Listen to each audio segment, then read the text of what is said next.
Bismillahirrahmanirrahim. Yang terhormat Bapak Kepala Sekolah SDN 4 Sukatani, yang terhormat Ibu Bapak Guru SDN 4 Sukatani, dan juga yang terhormat yang saya sayangi, yang saya banggakan, Ibu Bapak Guru dari Pak Udul Palah. Assalamualaikum warahmatullahi wabarakatuh. Innal hamdalillahi nahmaduhu wa nasta'inuhu wa nastaghfiruhu wa na'udzu billahi min syururi anfusina wa min sayyiati a'malina may yahdihillahu fala mudilla lahu wa may yudlil fala hadiya lahu. Asyhadu an la ilaha illallah wa asyhadu anna Muhammadar Rasulullah. Puji syukur kita panjatkan kepada Allah Subhanahu wa taala yang telah memberikan nikmat iman dan nikmat Islam kepada kita semua, yang mana alhamdulillah kita semua dapat berkumpul di ruangan ini yang semoga barokah untuk kita semua. Amin ya Allah ya Rabbal alamin. Dan juga sholawat serta salam kita limpah curahkan kepada Nabi besar kita Muhammad Shallallahu Alaihi Wasallam, dan semoga sampailah kepada kita semua sebagaimana umatnya. Amin ya Allah ya Rabbal alamin. Hari ini perkenalkan, saya Elsa Ranika, CGP Angkatan 9, SDN 4 Sukatani dari Kabupaten Garut.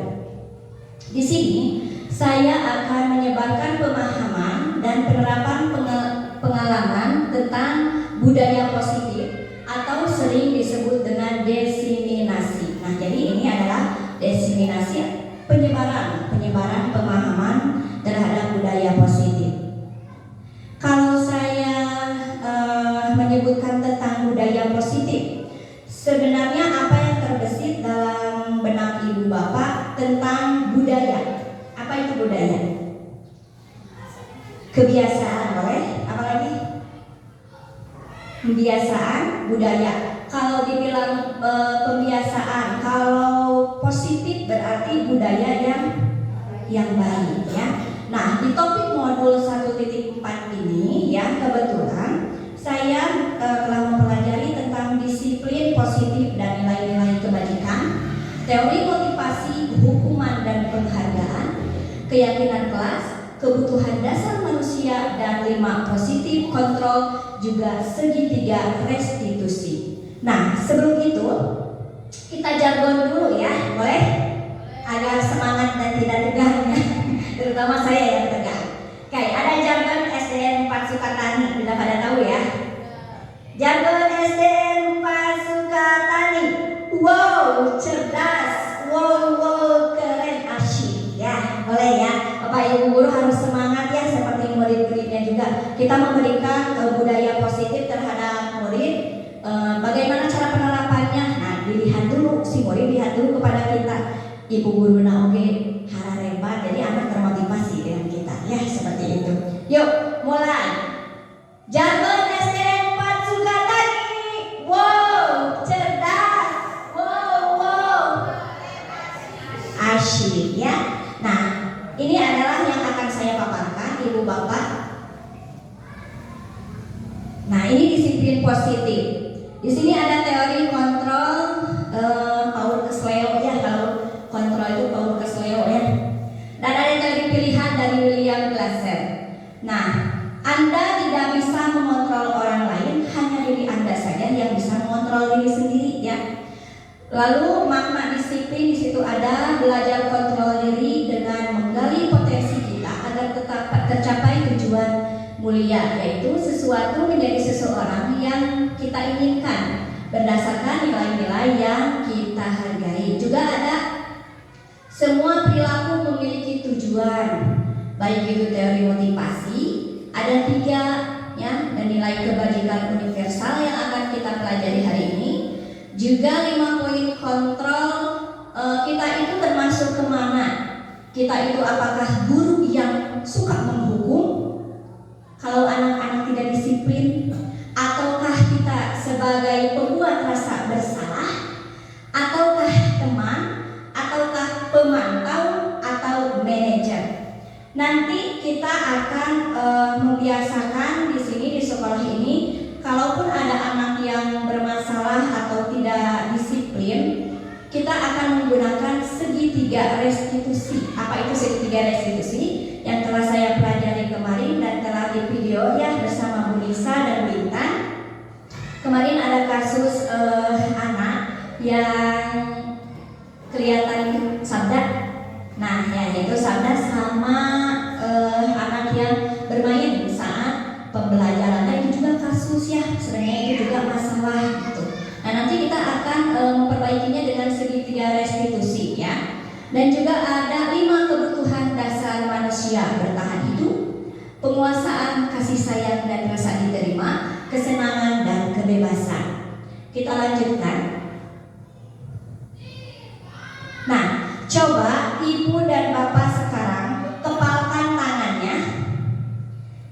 Yang satu mengepalkan tangan, yang satunya lagi teman yang di sebelahnya meminta apa yang ada di tangan ibu. Misal Bu Nung mengepalkan tangan, Bu Dede yang meminta sesuatu dari kepalan tangan itu. Silakan, boleh dipraktekkan, silakan Bu. Mau itu dengan cara memaksa, aduh cepet-cepet kesini barangnya, atau dengan cara dikelek-kelek, ataupun dengan cara apa saja supaya barang itu diterima oleh temannya. Silakan, boleh dicoba. Yang satu kepalkan tangan, yang satu lagi yang ini kepalkan tangan, yang ini memaksa. Mau itu dengan cara bujukan atau dengan cara memberi upah, uang. Nih dikasih uang sini barangnya, boleh sok. Dengan cara apa saja boleh. So, mau dengan memaksa, dikelek-kelek, berupaya apa saja supaya barang itu dikeluarkan oleh temannya. Silakan buka.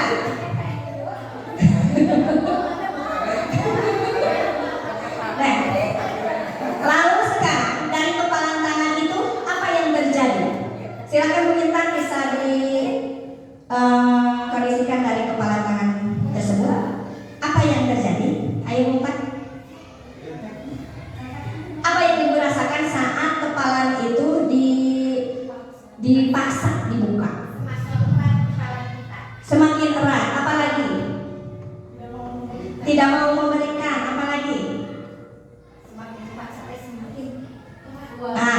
dipaksa semakin kuat. Ada orang yang semakin dipaksa ada yang memberi. Kalau saya tidak akan. Saya tidak akan memberi kepada orang lain, karena yang mengontrol diri saya, yang mengontrol ibu, yang mengontrol bapak adalah diri bapak dan diri ibu sendiri, bukan orang lain. Seperti itu ya. Jadi itu mengontrol diri sendiri dari kepalan tangan tadi. Ya, dari mengontrol ini filosofi KHD mengatakan bahwa kita itu bukan sebagai pendidik yang tabula rasa. Kalau tabula rasa, kalau dulu ya saya di D2 itu kita tuh sebagai tabula rasa. Amak itu sebagai kertas yang kosong yang masih suci, putih, tidak ada apa-apa, dan kita tinggal menggambar di sini atau mencoret-coret dengan warna apa saja. Itu tabula rasa itu dulu. Kalau sekarang di zaman sekarang ini menurut KHD adalah kita sebagai petani padi. Kalau kita menanam padi nanti mendapatkan padi kembali ya, jadi seperti itu. Jadi kita menanam padi, membuat si padi itu lebih baik lagi, di mana ditempatkannya. Kan ibaratkan kalau ditempatkan itu ibarat sekolah ya, di mana ditempatkannya, bagaimana perlakuan kita terhadap anak. Jadi kita diibaratkan adalah sebagai petani yang menanam benih padi tersebut tidak akan menjadi jagung. Jadi seperti itu ya. Jadi menurut kodratnya masing-masing. Ada yang dinamakan kodrat alam sesuai dengan kehidupan alamnya. Jadi memang benar sekarang pembelajaran itu harus terdekat dengan anak. Misal dalam pembelajaran STK, anak disuruh membawa kerang, mana mungkin ada di kita kerang, harus disuruh dulu ke bangun. Jadi yang terdekat dulu dengan kita itu menurut kodrat alam. Ada juga kodrat-kodrat yang lain yang harus kita tahu gitu ya. Ada kodrat alam dan juga kodrat diri zaman ya. Kalau kodrat zaman pada sekarang ini, pada masa sekarang ini kita harus tidak melulu harus iptek ya, harus menggunakan itu, tidak melulu, tapi apa yang kita tahu terhadap anak itu anjurkan seperti itu ya. Kalau ini perubahan paradigma atau stimulus respon teori kontrol. Siapa sesungguhnya yang memiliki teori kontrol? Siapa yang memiliki kontrol kita sendiri? Siapa? diri kita, tidak orang lain. Saya takut kepada seseorang karena kontrol saya, bukan. Saya tidak takut, saya tidak akan mengharapkan misal Ibu Anu untuk mengikuti saya, tidak. Saya ingin mengontrol diri Ibu, tidak, tapi Ibu yang mengontrol diri sendiri. Nah, teori stimulus respon, kita mencoba mengubah orang agar berpandangan sama dengan kita. Iya, mikir jadi menyamakan pemikiran kita. Tapi kalau menurut teori kontrol atau pilihan, kita berusaha memahami pandangan orang lain itu tentang dunia. Lalu perilaku buruk dilihat sebagai suatu kesalahan. Tetapi menurut teori kontrol, semua perilaku memiliki tujuan. Mau itu perilaku yang positif ataupun perilaku negatif, semuanya juga memiliki tujuan. Orang lain bisa mengontrol saya. Kalau menurut teori kontrol, hanya Anda yang bisa mengontrol diri sendiri. Menurut itu saya bisa kontrol orang lain, Anda tidak bisa mengontrol orang lain, tidak, ya. Nah, pemaksaan. Tadi ada pemaksaannya saat mengepalkan tangan, ada bujukan, lalu bujukan itu gagal. Nah, ini adalah kolaborasi dan konsensus menciptakan pilihan-pilihan baru. Model berpikir menang atau kalah. Nah, kalau menurut teori kontrol, model berpikirnya menang. Jadi nanti ke anak enggak gitu. Ada yang mau berpendapat silakan. Kelompok A, kelompok B, kelompok C. Bu, kalau menurut saya gitu, enggak salah. Bukan ya, karena kalau sekarang, oh iya, ada yang lebih baik lagi. Jadi dari kata-kata itu seperti itu. Ada yang lebih baik lagi. Ada yang mau menambahkan, misalnya seperti itu. Ada yang mau salah, bukan seperti itu. Jadi teori kontrol itu seperti itu kan. Ini makna disiplin. Kalau menurut ibu-ibu, disiplin itu seperti apa? Disiplin. Tepat waktu. Apa lagi? Tanggung jawab. Menaati. Oke. Di sini ada makna disiplin. Belajar kontrol diri dengan menggali potensi yang ada pada diri kita agar tercapai tujuan mulia, yaitu sesuatu menjadi seseorang yang kita inginkan berdasarkan nilai-nilai yang kita hargai. Jadi disiplin itu terdapat pada diri kita sendiri, yang tidak bisa disiplin itu dikontrol oleh orang lain. Namun dalam budaya kita sudah bisa budaya, maka kata disiplin itu berubah menjadi sesuatu yang dilakukan seseorang pada orang lain, ya. Untuk mendapatkan apa? Kepatuhan. Cenderung kita kepada anak harus masuk jam 7:30 atau jam 7:30. Itu anak merasa tersiksa tidak? Merasa kita harus, anak itu harus patuh terus pada kita. Merasa seperti itu? Iya. Tapi itu disiplin yang dipaksa. Nah, bagaimana kalau diubah menjadi seperti ini? Anak-anak, besok atau setiap hari kita akan datang sebelum jam pelajaran dimulai.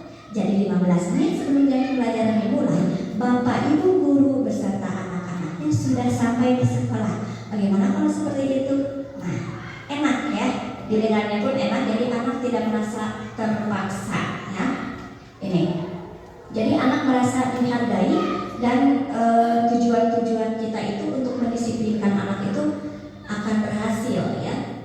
Nah, sekarang nilai-nilai kebajikan. Apa saja itu nilai-nilai kebajikan? Di sini ada KHD. Nilai kebajikan adalah sifat positif manusia yang merupakan tujuan mulia yang ingin dicapai oleh setiap individu, ya, yang bersifat universal. Dengan mengaitkan nilai kebajikan yang diyakini, maka motivasi intrinsik dapat terbantu, ya, terbangun dan mencapai tujuan mulia ini menurut Diane Gasser. Nah, kita juga telah mengetahui tentang profil pelajaran Pancasila yang 6 itu, ya. Kita menanamkan dalam setiap pembelajaran itu profil pelajar Pancasila. Yang pertama itu apa ya? Beriman dan bertakwa. Kita dapat mencontohkan atau dapat memberikan budaya yang positif kepada anak itu dengan seperti apa ya kalau beriman dan bertakwa? Seperti hari Jumat. Boleh. Ataupun contoh yang kecil saja, berbicara dengan sopan, santun. Nah, itu boleh juga dengan kita pembiasaan sholat Jumat, berdaya sholat duha pada hari Jumat ataupun berdoa. Nah itu ya. Yang kedua pasti nyanyi dulu ya. Berkebinekaan global. Nah, utarakan pada anak saat kita memberikan materi tentang, nah ini adalah nyanyian orang Sunda, ini nyanyian tentang orang-orang Batak misalnya yang kita pelajari, terus apa lagi? Aceh ya biasa, terus di tari-tarian. Nah ini tuh kemana masuknya? Berkebinekaan global. Jadi jangan ini kita akan menyanyi ya. Jadi kalau anak diarahkan, anak tahu. Jadi kita juga tahu ya. Ya itu yang ketiga apa? Pasti nyanyi lagi. Gotong royong.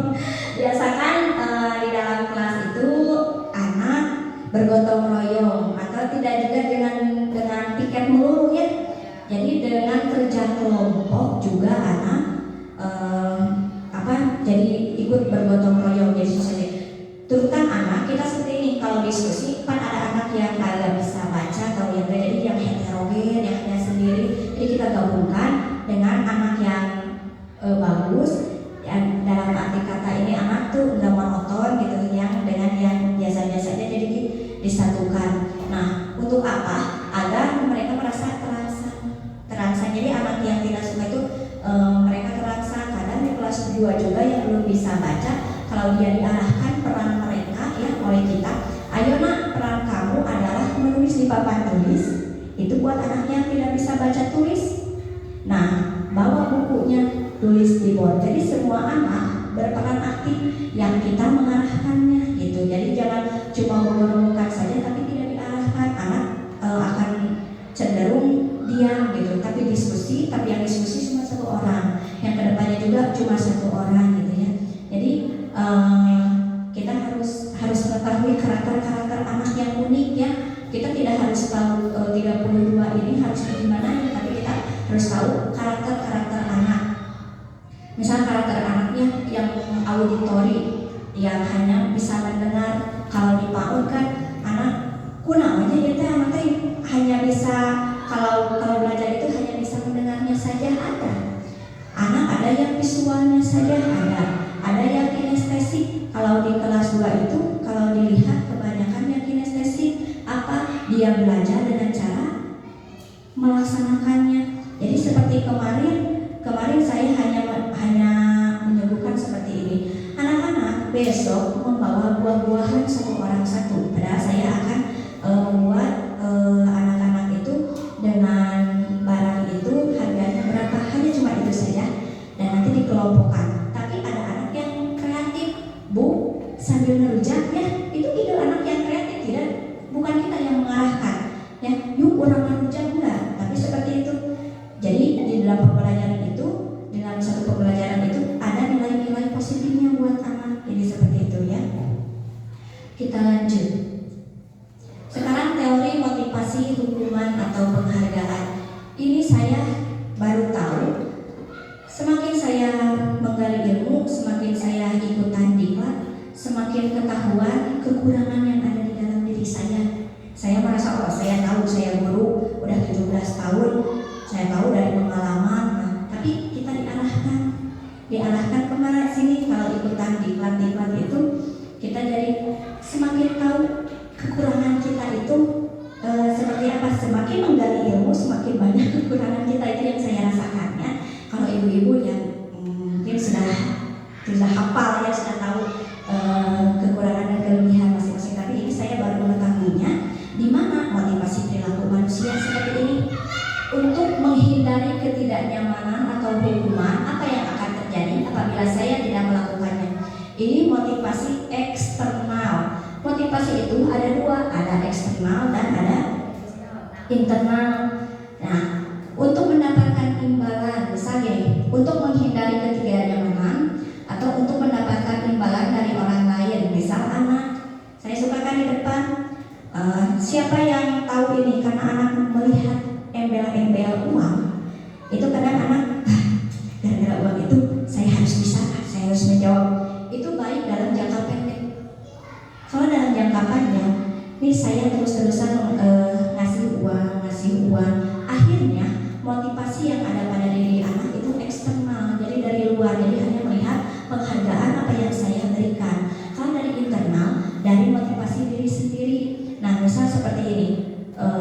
saya harus bisa karena saya harus lebih tahu.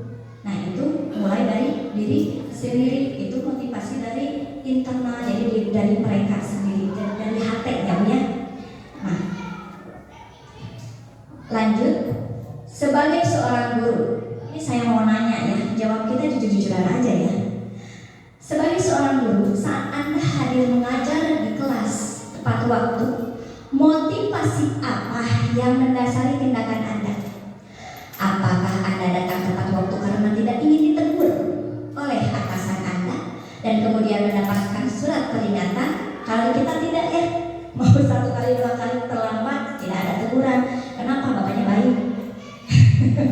Bagaimana kalau nanti bapak-bapaknya lengser terus diganti dengan orang lain, kita akan merasa tersiksa karena harus datang lebih awal ya.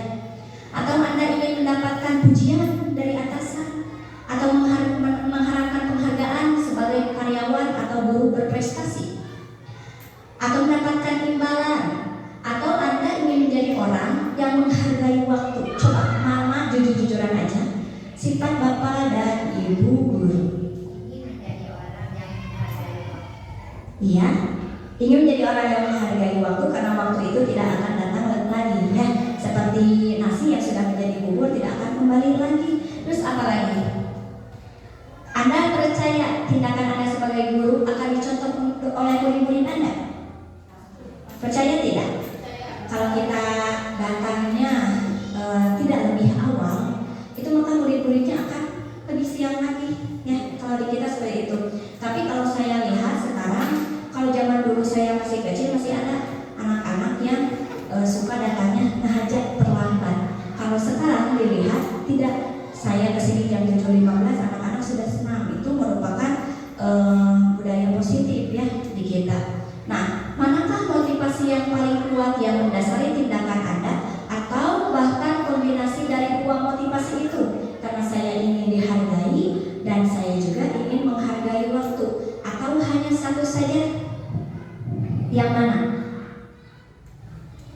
Kalau Bapak dan Ibu ingin dihargai atau ingin mendapatkan apresiasi dari kepala sekolah ataupun oleh orang lain, si ibu datang nama panggilan, nah itu karena eksternal dari luar. Kalau dari internal, dari dalam diri, saya ingin menghargai waktu karena waktu tidak akan datang kembali, seperti itu ya. Jadi kalau ini disiplin ininya dari diri sendiri ya sebenarnya. Nah ini ada yang cantik.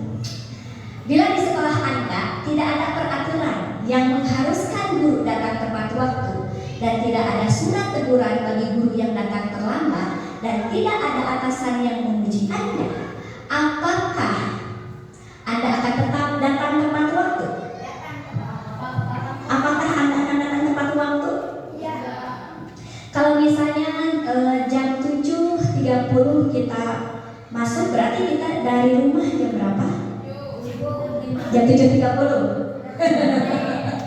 Lebih, malah lebih ya. Jadi sebelumnya kita atur aja waktunya dari rumah tuh bakalan berapa menit ya. Karena saya sendiri kalau guru sudah biasa, kalau ada misal Bu Dede nih, saya udah datang, saya belum datang, Bu Dede udah datang 5 menit sebelum saya merasa kegel. Jujur. Kepilaan gitu kan, kepilaannya. Nah, apakah Anda akan tetap datang tepat waktu untuk mengajar murid-murid Anda? Mengapa? Tanggung jawab, motivasi di dalam diri ya. Nah itu, merasa tanggung jawab itu akan dipertanggungjawabkan lagi di mana Bu? Di akhirat ya. Jadi kita tidak hanya mengajar saja, tapi harus dengan mendidiknya juga ya. Ibu bapak tahu tidak anak gajah yang terikat kakinya oleh rantai? Tahu kisah itu? Ya, di dalam kisah itu gajah yang terbelit oleh rantai, jadi dia itu diam saja. Sawi Sunda nama hanya di huapan, di omehan, disadaran kubur. Itu kalau karakter anak jangan gajah itu dewasa, tidak diikat lagi kakinya lalu dilepaskan, apa yang akan terjadi? Apakah merdeka? Berkeliaran, bisa bertahan hidup. Sementara tadinya kan cuma dituakan. Ya, tidak. Jangan menjadikan anak itu sebagai ikatan yang harus kita ikat, tapi dibebaskan. Tapi kita juga harus mengkondisikan mereka seperti itu ya. Ibu bapak juga tahu tentang anak burung yang belajar terbang. Kita percaya bahwa anak burung yang belajar terbang itu tidak langsung melesat enggak ya. Jadi seperti letter U dulu, ke bawah dulu, lalu ke atas, naik ke atas. Nah kita juga mendidik anak itu harus tahu tidak akan ujung-ujung langsung ke atas. Jadi dari bawah dulu langsung bisa anak melejit ke atas ya. Jadi kita bisa mengembangkan burung itu. Merdeka menurut Ki Hajar Dewantara. Nah ini terpotongnya. Merdeka itu artinya hanya terlepas ya, tetapi tidak dengan memerintah diri sendiri pasti. Nah itu merupakan kebutuhan. Jadi dia itu kalau seperti itu dia membutuhkan kebutuhan apa dari kita? Membutuhkan apa? Kalau ada anak seperti itu kasih sayang, dia ingin diperhatikan ya. Dia ingin diperhatikan. Nah sekarang dihukum oleh penghargaan. Pengaruhnya banyak sekali ya. Di sini ada penghargaan berlaku sama dengan hukuman. Pernahkah ibu menghukum di kelas? Pernah karena pangor, pernah bahkan minum. Selalu dan sering itu beda ya. Kalau selalu, kalau sering, selalu. Nah, membujuk seseorang melakukan sesuatu untuk memenuhi tujuan atau kebutuhan kita ya. Dorongannya ada eksternal dan ada faktor ketergantungan. Seperti misalnya kita ini di kelas saya suka yang biasa sama yang biasa aja, yang bagus sama yang bagus kalau di seperti ini ya. Nah, anak harus bisa daripada si ini sama bisa sama saya. Wow. Jadi bersaing. Sebenarnya itu juga salah ya. Jadi saya baru tahu sekarang sebenarnya kalau itu anak menjadi merasa dihukum karena anak harus merasa bersaing, harus bersaing bersama teman sebangku. Tapi karena itu saya keseringan ya dan tidak tahu itu tidak boleh. Saya baru tahu sekarang ya, itu sering saya lakukan ya. Pengaruh jangka pendek tadi yang membuat penghargaan uang itu jangka pendek, tapi tidak ada motivasi buat anak. Tapi kalau kita juga keseringan, anak juga akan merasa bosan karena keseringan dikasih, jadi tidak ada motivasi untuk berbuat lebih baik lagi ya. Terus ada penghargaan menghukum, penghargaan mengurangi ketepatan, penghargaan tidak efektif. Ada penghargaan yang tidak efektif. Jika saya mengharapkan suatu penghargaan dan tidak mendapatkannya, maka saya akan kecewa atau berkecil hati. Seperti misalnya anak saya yang ikut lomba menggambar, dia tidak tahu apakah dia menang atau kalah. Ternyata dia banyak saingannya dan merasa, saya tuh kalah, yang mendapatkan juara 1, 2, dan 3 itu bukan dia gitu. Dia hanya sebagai harapan pertama. Nah itu menghargai tapi tidak efektif ya, kita baru tahu. Penghargaan mengurangi ketepatan. Ada juga penghargaan yang merusak hubungan. Seperti ini, ketika seorang diberi penghargaan atau dipuji di depan banyak orang ya, maka yang lain akan merasa iri. Si Etama diberi penghargaan saja, hari saya enggak. Jadi ada rasa iri dari orang yang tidak mendapatkan penghargaan. Jadi iri itu dia akan merasa iri lagi kepada temannya. hubungan ya. Ada juga seperti tadi penghargaan menciptakan persaingan di dalam kelas. Kalau kita sering ya, anak harus bersaing di dalam kelas. Nah itu juga merupakan merusak hubungan antara teman. Ada juga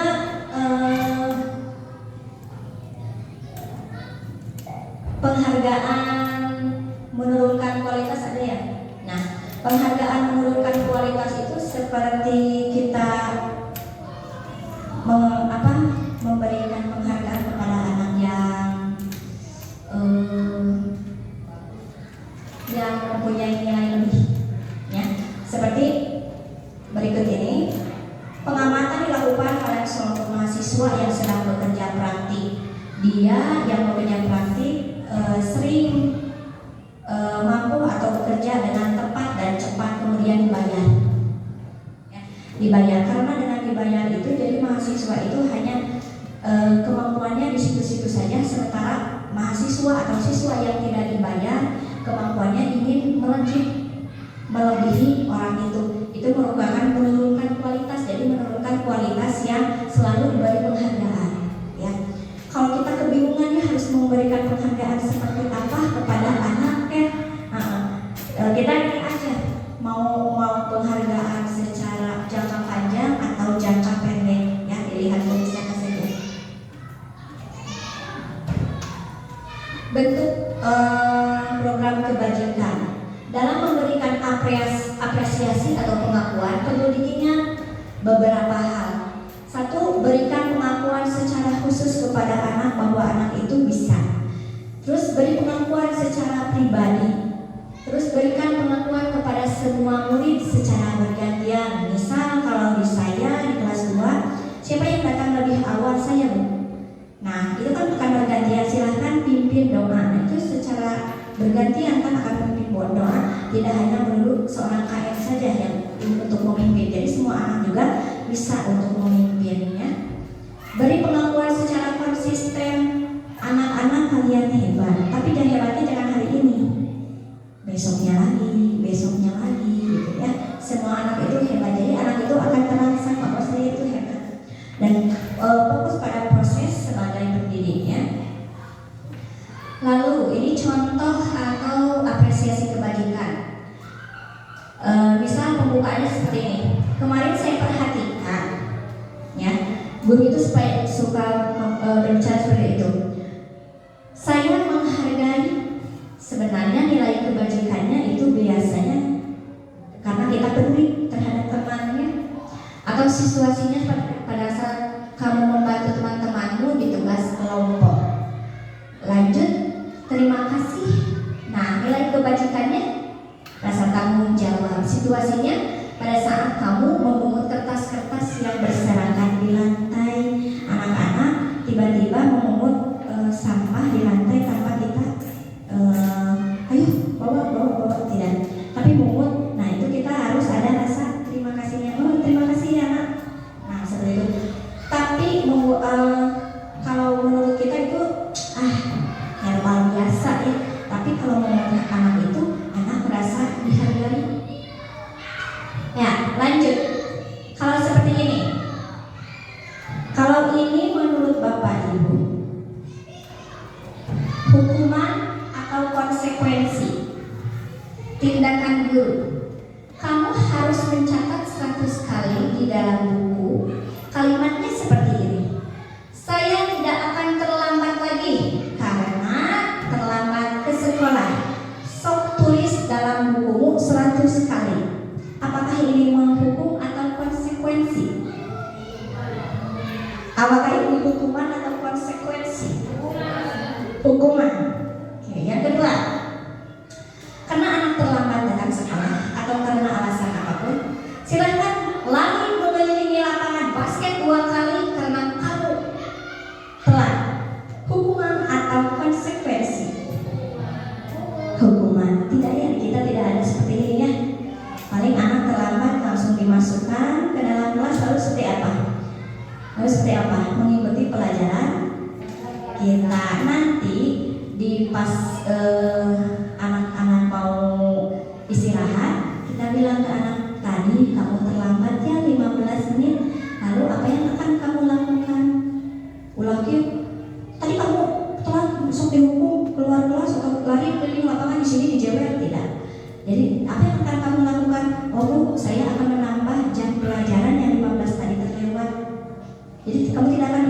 selama 15 menit? Iya.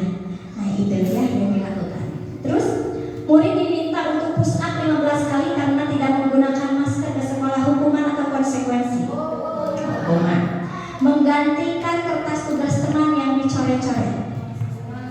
Konsekuensi. Membersihkan tumpahan air di meja tulis karena tersenggol. Ini seringnya di kita. Murid disuruh untuk tidak mengenakan sepatu seharian karena tidak mengenakan sepatu hitam. Hukuman. Di kita tidak ada ya, malah diberi. Itu kalau kita memberi itu, menurut saya itu bukan pendisiplinannya, tapi karena kita juga empati atau iba kepada mereka, apakah mereka tidak tahu atau tidak tahu tertibnya kayak apa ya. Jadi itu kalau menurut saya tidak ada nilai pendisiplinannya. Jadi bagaimana kita menanamkan disiplin kepada anak yang tidak memakai sendal, sepatu ya, hanya memakai sandal saja. Terus lari mengelilingi lapangan basket 2 kali karena terlambat 10 menit untuk pelajaran PCOK. Konsekuensi, ada yang konsekuensi, ada yang hukuman. Baik. Inilah Ibu Bapak perbedaan hukuman dan konsekuensi. Kalau hukuman sesuatu yang menyakiti, dijewelkan, ditendangkan, tapi kalau sekarang tidak ada ya. Kalau konsekuensi sesuatu yang harus terjadi ya. Kalau hukuman membuat anak sakit hati, seperti saya adalah korban dari sakit hati karena merasa itu hukuman ya. Mungkin dalam benak Bapak Ibu pernah tersakiti dari hukuman yang diberikan dari guru-guru ya. Nah kita jangan seperti ini. Jadi kalau kita dihukum dengan tersakiti, anak menjadi benci. Terus anak membenci kedisiplinan akhirnya ya. Nah kalau konsekuensi, anak harus menghargai disiplin. Terus kalau hukuman bersifatnya paksaan. Kalau konsekuensi stimulus tanggapan. Kalau hukuman mendorong anak menyakiti diri sendiri. Kalau konsekuensi mendorong anak agar mudah menyesuaikan diri. Kalau hukuman konsep diri yang buruk, konsekuensi konsep diri yang baik. Anak belajar untuk menyembunyikan kesalahan kalau hukuman ya. Kalau konsekuensi anak belajar untuk mematuhi peraturan. Kalau hukuman anak akan marah. Dan juga kalau ibu seperti ini enggak, kalau kita sudah marah kepada anak, kita merasa bersalah, sama tidak? Nah itu berarti naluri seorang ibu ya. Itu Bapak juga pasti merasakan kan. Maka kita harus marah-marah tidak? Anak merasa dipermalukan atau merasa tak dihargai ya. Jadi kalau konsekuensi kehilangan hak, dibuat tidak nyaman, diasingkan untuk sementara. Nah, kita lanjut. Nah, sekarang apa itu restitusi? Restitusi adalah proses menciptakan kondisi bagi murid untuk memperbaiki kesalahan mereka, ya. Jadi anak membuat salah, kita akan memberikan restitusi kepada anak untuk merangsang anak ke arah yang lebih baik lagi, ya. Sehingga mereka bisa kembali lagi pada kelompoknya dengan karakter yang lebih kuat. Restitusi juga merupakan proses kolaborasi yang mengajarkan murid untuk mencari solusi atas permasalahan mereka. Nanti ada contohnya ya, saya telah melakukan segitiga restitusi di kelas 2 dan di kelas 6, nanti ada contohnya di video. Kalau ini identitas antara gagal atau identitas sukses. Kita ada di arah mana ya? Apakah ada di arah ini atau ini? Kita memperbaiki bersama-sama saja ya. Kalau hukuman sesuatu yang menyakitkan harus terjadi. Kalau konsekuensi sesuatu yang harus terjadi. Kalau di restitusi merupakan pilihan. Nanti anak dipilih ya. Lanjut, ada di sini perilaku murid. Anak tersakiti. Konsekuensinya anak dibuat tidak nyaman. Nah di sini kalau di restitusi anak mendapatkan penguatan ya. Anak merasa masalahnya terpecahkan. Murid belajar bertanggung jawab. Kalau di sana anak itu merasa takut karena pendisiplinan kita ya. banyak guru yang ingin anak-anaknya malah takut sama kita, ya bukan jadi guru itu bukan berwibawa, tapi malah anak yang takut sama diri kita. Kalau seperti itu, kalau kita sudah takut sama guru, pembelajaran yang akan kita berikan tidak akan menyerap sampai kapanpun. Jadi karena anak sudah takut duluan ya oleh kita, jadi kita tidak memberikan rasa nyaman kepada dia atas hukumannya. Nah, kalau yang ini peraturannya adalah kamu harus datang tepat waktu. Kalau di konsekuensi, apa peraturannya? Nanya dulu kita ke anak, apa peraturannya? Mampukah kamu melakukan? Oh iya Bu, saya dapat melakukannya. Oke, terima kasih. Nah, kalau di restitusi, apa yang kamu yakini? Saya membuat kesalahan Bu, misal kata anak. Apa yang bisa kamu lakukan untuk memperbaiki masalahmu? Misal anak yang karena diolok, diejek oleh temannya dan nafsu, ya, ingin nonjok sama temannya sama mukul gitu. Lalu apa untuk memperbaiki masalahmu?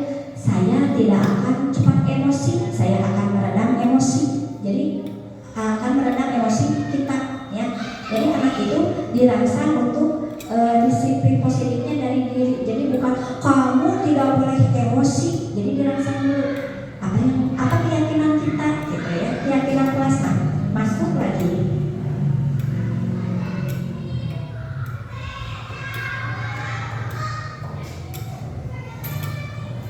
Ciri-ciri restitusi. Tadi ada menebus kesalahan namun tidak belajar dari kesalahan, memperbaiki hubungan, tawaran bukan paksaan, restitusi menuntut untuk melihat ke dalam diri, mencari kebutuhan dasar. Restitusi diri adalah cara yang paling baik. Jadi kita akan melakukan restitusi, ya.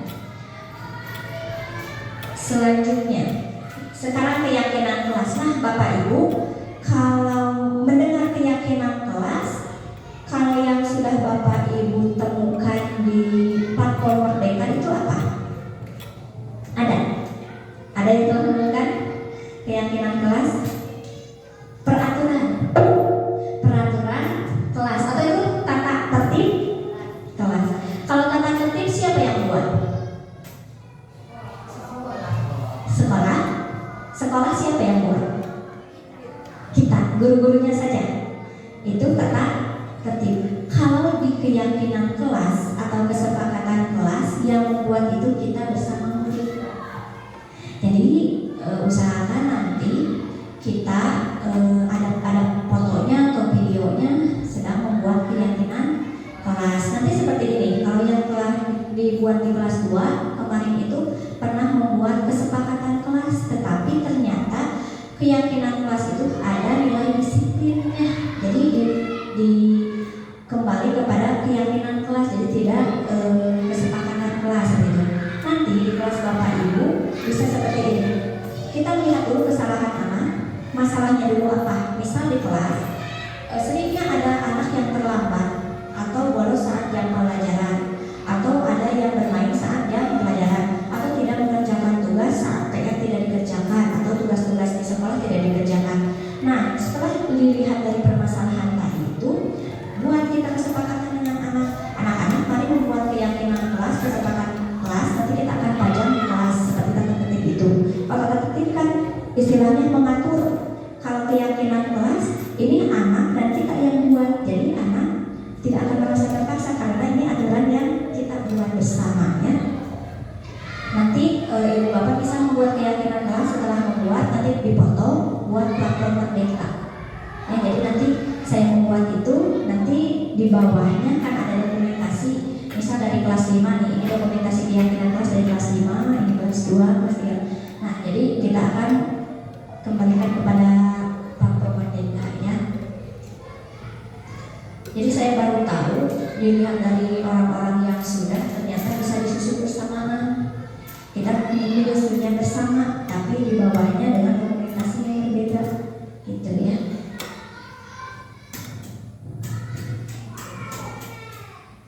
Mengapa tidak peraturan saja? Aturan di kelas 2, aturan di kelas 3. Mengapa harus keyakinan kelas?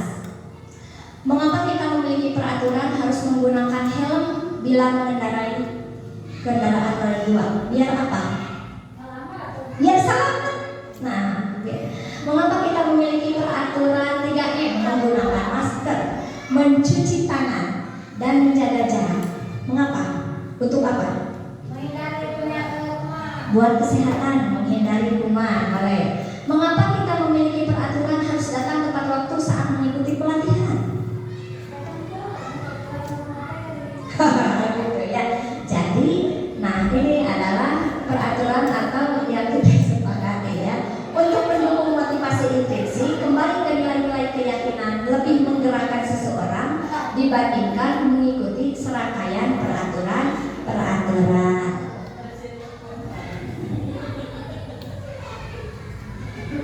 Kalau keyakinan kelas nanti seperti ini, ya. Keyakinan kelas ada tabel T dan tabel Y.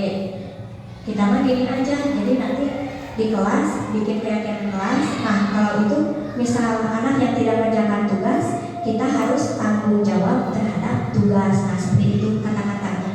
Tanggung jawab terhadap tugas, tanggung jawab terhadap waktu. Oh, berarti anak-anak itu harus datang lebih awal.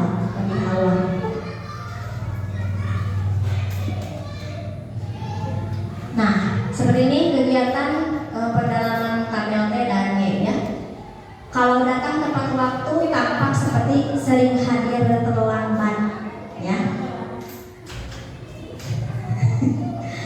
Kalau menyapa teman dan guru setiap hari berarti tampak acuh tidak acuh ya. Nah, ini saya nanti akan bagikan saja. Lanjut, ini lokakarya saya yang kedua bersama kelompok. Ada peraturan dilarang datang terlambat. Maka kalimat positifnya datanglah tepat waktu.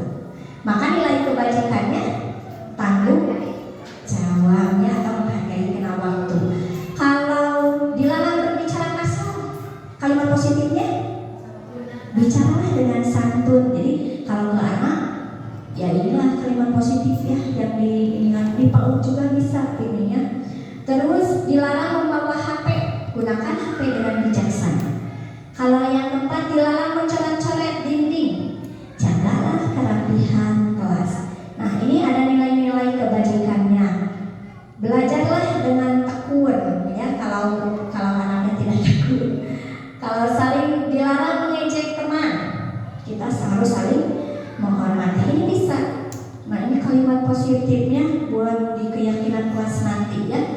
Nah, ini ada nilai kebajikannya. Jadi kalau keyakinan kelas ada nilai-nilainya, ada kebajikan, menghargai waktu, tanggung jawab, disiplin, peduli, menghargai orang lain ya. Jadi ada nilai-nilainya, tidak hanya menunjuk harus datang tepat waktu, tidak, tetapi dengan kata yang positif. Datanglah tepat waktu ya. Lalu, nah, tampak seperti tiba di sekolah 15 menit sebelum pembelajaran. Berbicara ramah ya.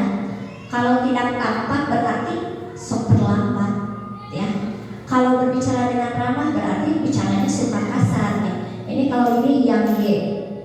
Kalau terlihat, terdengar, berperilaku. Nah, ini adalah pendisiplinan untuk keyakinan kelas nantinya akan seperti ini. Nah, peraturan. Kalau peraturan dan keyakinan kelas ya suka berbeda ini. Tapi kita melihatnya asas sama ya. Padahal peraturan kelasnya seperti ini. Selalu kembalikan buku ke tempatnya. Kembalikan buku ke tempatnya. Harusnya keyakinan kelasnya apa? Simpanlah. Boleh. Guru PAUD gimana nih? Simpanlah. Oke, peraturannya juga seperti ini. Dilarang mengganggu orang lain. Keyakinan kelasnya menghargai orang lain, boleh. Hadir di sekolah 15 menit sebelum pembelajaran dimulai. Oke. Dilarang melakukan kekerasan. Dilarang menggunakan narkoba. Bergantian atau menunggu giliran. Gunakan masker. Jangan berlari di depan Keyakinan kelasnya seperti apa? Ini. Kembalikan buku ke tempatnya. Keyakinan kelasnya tanggung jawab. Berarti tanggung jawab apa kesininya? Tanggung jawab terhadap yang sudah dibuat. Dilarang mengganggu orang lain. Keyakinan kelasnya harus menghormati orang lain. Nah, ini aja kata-katanya nanti buat di kelasnya. Nah, nanti Bapak Ibu boleh menggunakan ini di kelas. Satu orang diberikan satu. Apa yang akan kalian dari permasalahan tadi? Misal tadi ada 4 masalah. Nah, lalu kita akan buat keyakinan kelasnya. Nah, nanti anak-anak ini ditempel di depan. Nanti suara yang terbanyak berarti kita akan membuat keyakinan kelas itu, dipotong sama ibu bapak, lalu nanti dimasukkan ke dalam kertas. Nanti juga si keyakinan kelasnya ditempel di dinding, mau dibuat oleh kanva ataupun dengan kayak tulisan kayak di karton gitu ya, boleh. Nah, setelah itu hadir di sekolah 15 menit sebelum pelajaran dimulai, berarti menghormati orang lain. Melakukan kekerasan, dilarang melakukan kekerasan, berarti keselamatan. Jadi nanti kata-katanya seperti ini ya, boleh ya. Sekarang kebutuhan. Nah, seperti tadi ya, anak yang langsung membukakan pintu, tapi dia itu tahu bahwa kita lagi kumpulan. Itu juga merupakan kebutuhan mereka itu. Berarti dia membutuhkan perhatian dari kita, memberikan kasih sayang dan rasa diterima, bertahan hidup, penguasaan, kesenangan, kebebasan. Ini adalah kebutuhan dasar manusia. Kebutuhan kita juga sama seperti ini. Kebutuhan orang dewasa, kebutuhan anak-anak juga sama seperti ini. Misal ada seperti ini, kalau kelas 1 atau PAUD, ibu guru, ayo lari-lari bersama aku. Nah, itu merupakan kebutuhan apa? Kesenangan.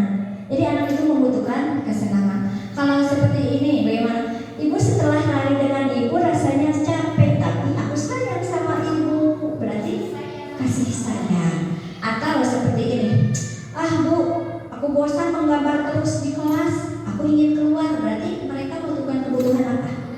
Kebebasan.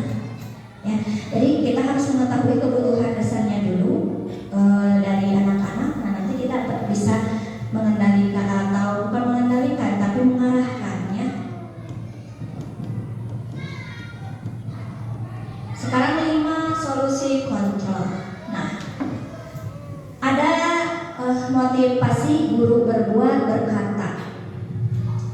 Kalau menghukum, ini identitas gagal, menghardik, menyakiti, nunjuk-nunjuk, atau harapan teman-teman. Nah, itu deh menghukum ya. Kalau membuat merasa bersalah, berceramah dan mengatakan seharusnya kamu, atau seperti ini, ada anak yang terlambat, aduh ibu kecewa sekali sama kamu. Itu adalah berbuat merasa bersalah, anak merasa bersalah. Atau seperti ini, dengan tapi nadanya nada rendah, dengan senyum. Kalau teman seperti ini, membuatkan alasan-alasan pada muridnya. Kenapa kamu kesiangan lagi? Nah, itu teman ya. Kalau pemantau, duh telat hari ini, ke anaknya biasa. Atau manajer mengajukan pertanyaan-pertanyaan. Jadi bertanya, kita kalau anak terlambat jangan sedang belajar atau depan anak-anak yang lain. Jadi nanti kita membuat kesepakatan waktu. Jadi waktunya anak dipanggil dulu, mau di kantor ataupun mau di kelas. Misal anak Sabda, sini dulu sebentar. Tadi kamu benar, kamu tadi marah-marah di kelas, misal. Benar Bu, kata anak. Kenapa kamu marah-marah di dalam kelas? Karena saya merasa jengkel dan kesal pada teman saya. Oh, Ibu tahu, semua orang pasti pernah melakukan kesalahan, termasuk Ibu juga pernah melakukan kesalahan.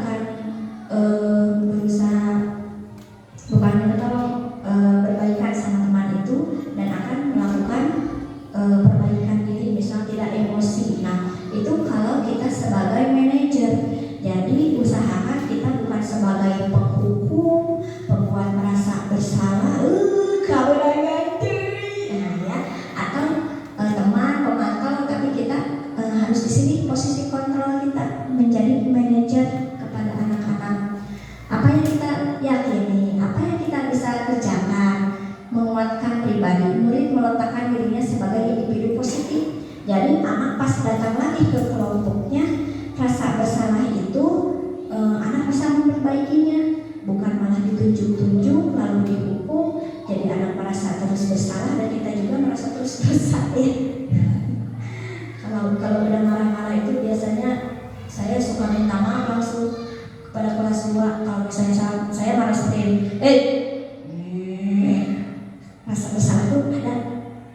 Pas mau pulang, maafin ibu ya, dicium.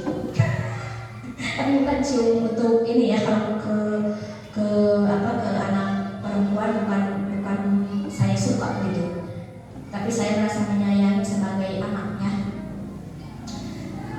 Kalau seperti ini, ya tadi ada penghukum, ada merasa bersalah, ada teman, ada pemantau, ada manajer. Kalau seperti ini kata-katanya bagaimana? Saya kecewa sekali dengan kamu. Tunggu, saya kecewa sekali. Kamu tidak pernah benar melakukannya. Ayolah lakukan demi ibu dan bapak. Teman, ayolah lakukan demi bapak.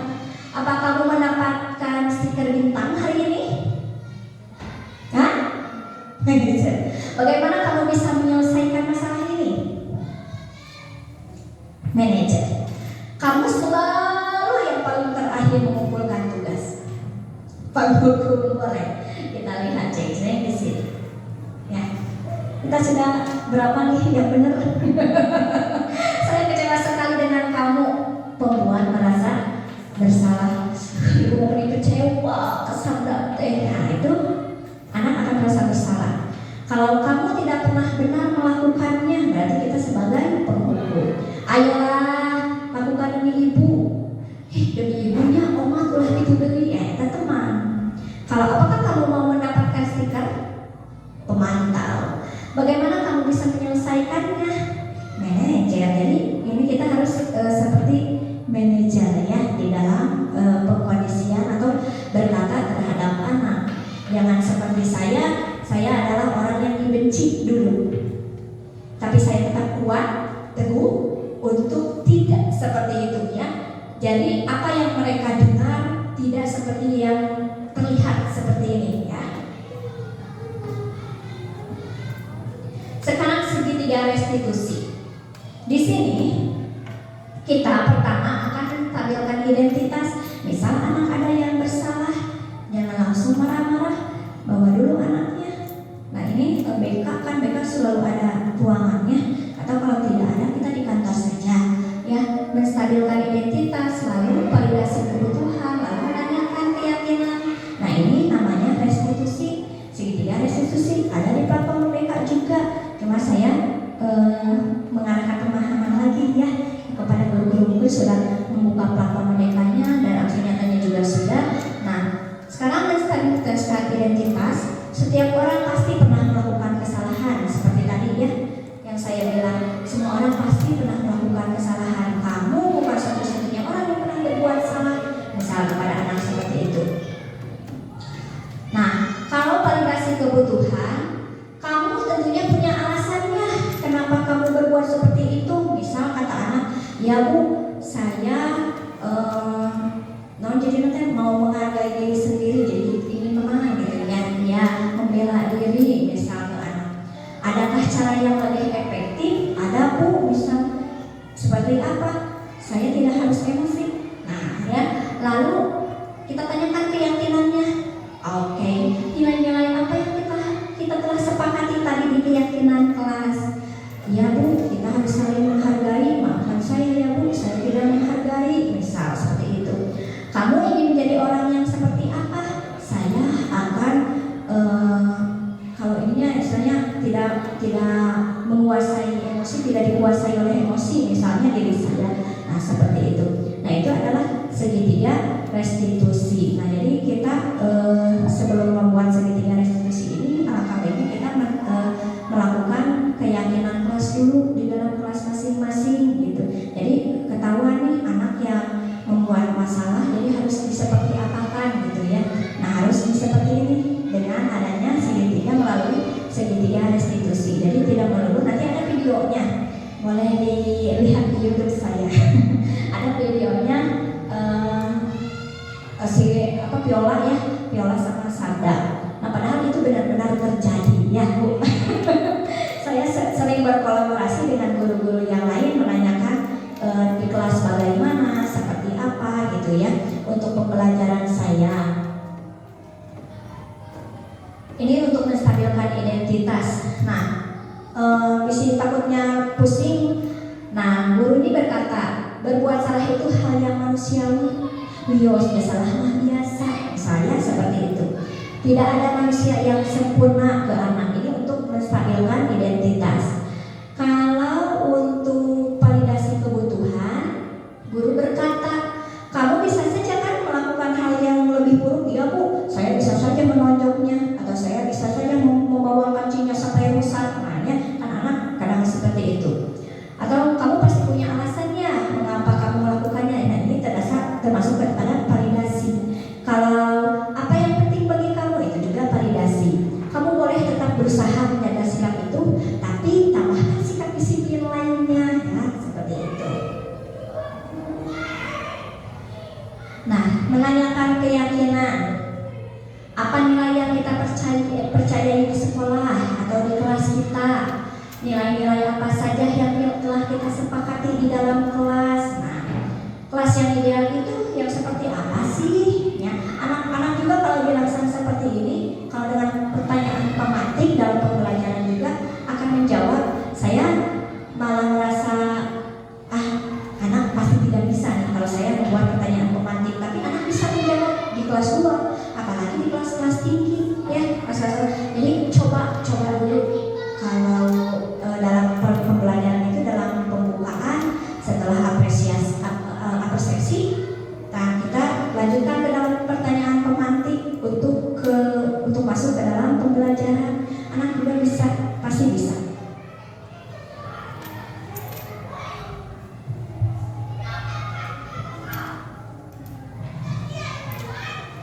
Nah, sekarang refleksi Bapak Ibu.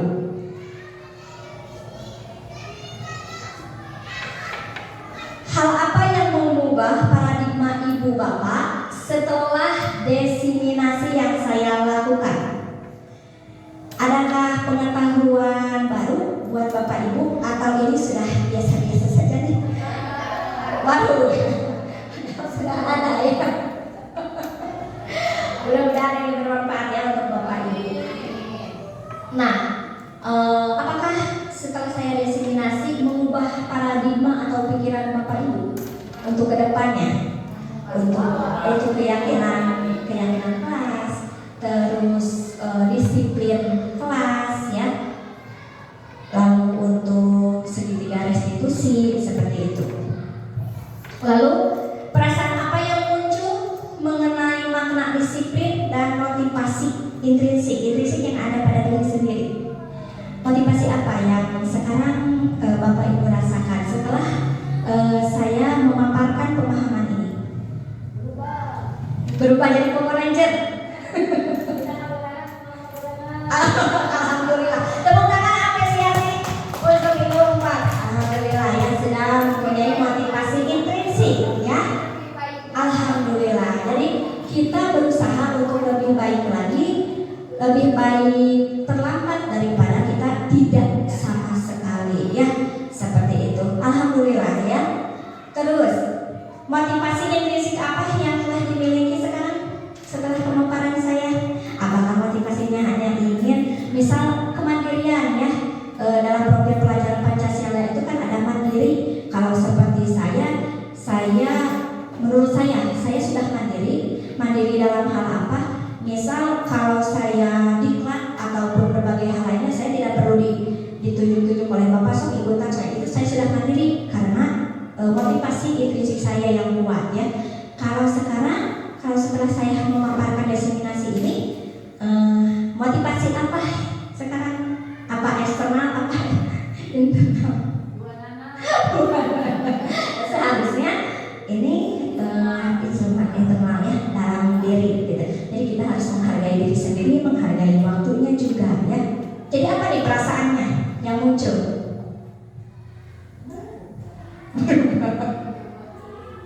Saya akan apa? Oke, boleh ya. Saya akan membagikan ini. Perasaan yang muncul setelah pemaparan saya. Terus saya akan menjadi apa setelah mengikuti diseminasi yang saya lakukan ya. Ada 3 pertanyaan. Silakan Bapak Ibu ambil satu ya, nanti ini untuk ditempel di depan.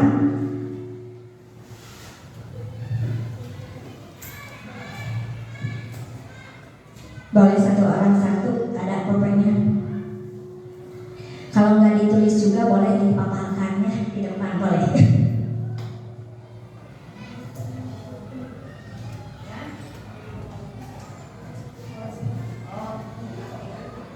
Mau pakai pensil juga boleh. Ibu-ibu PAUD bawa nggak? Biasanya ibu PAUD mah bawa segala. Satu orang satu ya, boleh. Nanti untuk keyakinan kelas juga boleh memakai ini sama karton ditempel. Nanti garis besarnya ambil lalu dicetak. Pertanyaannya, hal apa yang mengubah paradigma Bapak Ibu setelah diseminasi yang saya lakukan? Saya yakin Bapak dan Ibu banyak pengetahuannya dari saya, tetapi setelah diseminasi ini asli ya. Ini di sekolah sangat ikhlas juga ya. Kalau budaya positif ini, kalau kita melakukannya, lalu kita bisa membiasakan budaya positif ini di sekolah ya.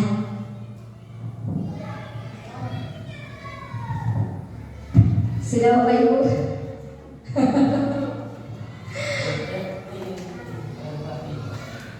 Perasaan apa yang muncul setelah saya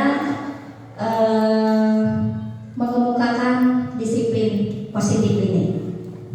Jadi sekarang tahu ya budaya positif, disiplin positif di sekolah. Seharusnya ini boleh saja dengan orang tua.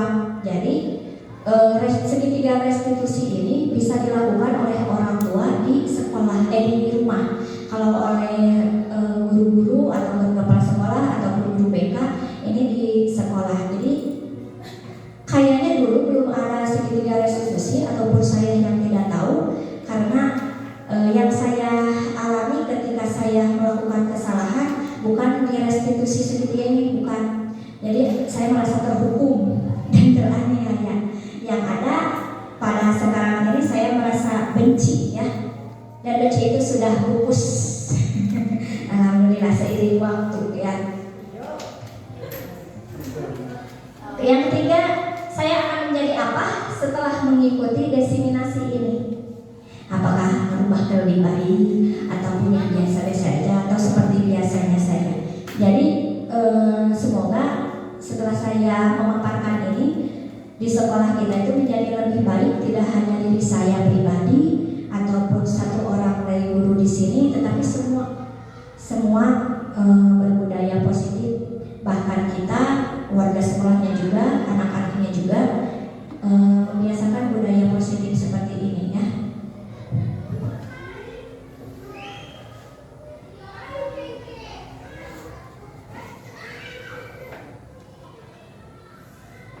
Sudah Bapak Ibu? Dengan jujur ya, nanti ini untuk perbaikan saya di masa yang akan datang, untuk memaparkan ide-ide atau pemahaman-pemahaman lain kepada Bapak Ibu.